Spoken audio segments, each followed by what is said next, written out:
I remember the moment it hit me.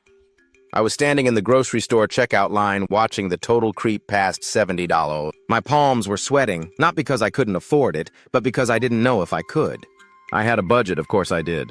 Neatly typed, color-coded, every dollar accounted for. But somehow I was still broke before payday again. That's when I realized. It wasn't the budgeting that was broken. It was the way I was taught to think about money. The budgeting lie I believed for too long. Everyone says just make a budget, as if it's the magical fix for financial chaos. I believed it. I downloaded every app, spent weekends building the perfect spreadsheets. I even tried that old-school cash envelope system. But after months of trying, nothing changed. I still overspent. I still felt guilty every time I wanted a latte. And worse, I started resenting the process altogether. That's when I did something I never thought I'd do. I deleted all my budgeting apps, the rock bottom that turned everything around. One night, I was scrolling through my transactions, trying to figure out where $200 disappeared. Gas, groceries, a friend's birthday.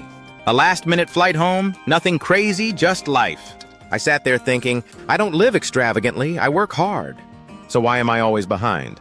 That night, I stumbled across a post buried in a Reddit thread about something called the anti-budget. And it changed everything. The rule that finally fixed my finances. Here's the gist of the anti-budget. Save first. Spend the rest however you want. That's it, no categories, no 27-step Excel formulas. Just one rule. Decide what percentage of your income you want to keep and automate that. Whatever's left, that's your guilt-free spending money. It was simple, almost too simple. But I was desperate enough to try. One, I picked my magic numbers. I started with just 20%. 10% into savings. 10% into investments. On payday, those amounts went out automatically. I never saw them. That meant every dollar that hit my checking account was already mine to spend. Suddenly, money felt freeing, not restrictive. And the weirdest part? I started spending less without even trying. Two, I focused on the big wins. Forget cutting coffee. I needed real results. So I asked, what's eating most of my income? It was three things. Rent, food, subscriptions I didn't use. So I made 3 moves. Got a roommate, saved $500 a month. Started cooking 4 nights a week. Cut eating out by $250 a month. Canceled 7 subscriptions I forgot I had, saved $80 a month. That's over $800 a month saved. With 0 spreadsheets, just smart targeted action. 3, I let automation do the work. I set up automatic transfers. My high-yield savings pulled 10% on payday. My Roth IRA took another 10%. A third account got $50 a month for guilt-free treats, yes, including takeout and weekend fun.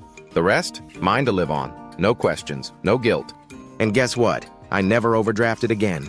Because I wasn't trying to control every cent, I was guiding the flow. What changed in 90 days? In 3 months, I had $1,500 saved.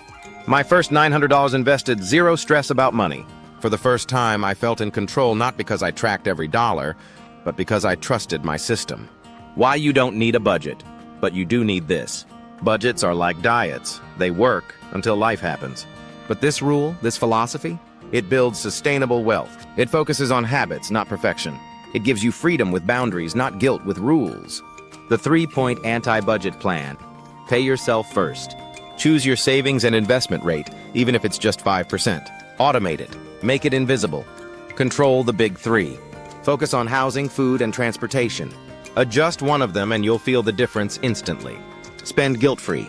Whatever's left is yours to enjoy. No guilt, no tracking, just live your life knowing the future is already covered. Budgeting isn't bad, it's just not built for real life. You're not lazy. You're not bad with money.